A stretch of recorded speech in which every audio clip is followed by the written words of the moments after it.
Hi, Alan Stratton from Woodturn. We've had a lot of fun with the Christmas Ornament Woodturning Challenge, and we're getting close to announcing the finalists and the winners. One thing you can do to help is, if you have not already sent in your contact information, meaning your email address and your physical address, I'd certainly appreciate it. Preferably put it in my website, As Wood Turns. But meanwhile, I want to add another ornament to the playlist for the Woodturning Challenge because I love Christmas and what it represents and what it means. So this time I will add an acorn ornament. It's a simple ornament, but I think it does add beauty that can add to a Christmas celebration. So let's make an acorn. I'll start with the acorn cap. This is scrap from my walnut wood flower. Fortunately, it fits my chuck. I'll start with a small gouge.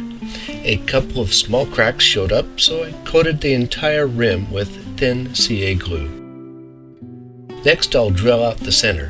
While I could do this with a scraper, a Forstner bit does a quicker, better job for this instance. Next, I'll use my skew as a scraper to refine the curve just a little bit.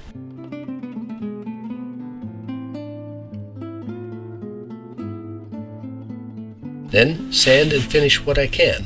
I've learned to finish early while I can, even if not completely ready. I'll switch now to the bottom portion.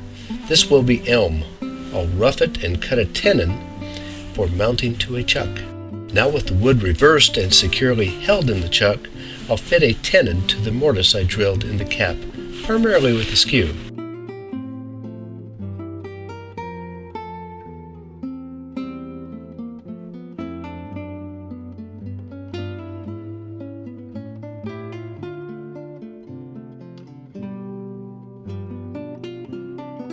Then it's ready to hollow. I'll use a round nose scraper, but there's not a lot of wood to remove here. With it hollowed, I can shape the exterior. It's quite large, so I'll start with a badan. It's leaving a lot of rough torn wood at the base, but I don't care. That part will be parted off before I'm done. Additionally, I'll not take time to clean it up. Then I'm switching to my skew. The difference is that I can cut the bottom curve easier with the skew than the badan, at least for me. Then sand and finish the bottom portion with shellac friction polish. Again, the bottom is not complete, but I'll do it now anyway while the lathe is holding it in position. Then I'll part it off and reverse mount it, again using the tenon in the chuck. By having finished the rest, I don't need to do anything close to the chuck. This time I'll only use my 180 grit tool to finish the bottom, then sand a bit more and apply finish. I'm still left with the unfinished top of the acorn's cap.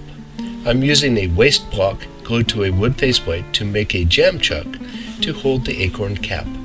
But first I need to cut a tenon to fit the cap. This needs to be a tight fit. I cut it just a little too small and had to start over. Not a problem with this waste block, I have plenty to spare. Finally, a tight fit and I can mount the acorn cap. Not much to do here, just part off the excess and a little scraping with my skew, drill a hole for the mounting loop, then sand and finish the remaining portion of the acorn cap. It's all done except for gluing it together and gluing in a mounting loop. I have a large acorn of walnut and elm. To me, it's a symbol of spring and new life. In this way, it also reminds me of the mission of Jesus Christ and the true meaning of Christmas. I'm glad to have it decorate my Christmas tree. If you have not already subscribed, please subscribe to both my website and YouTube channel. Always wear your face shield, even on small projects like this one. Until next time, this is Alan Stratton from As Wood Turns.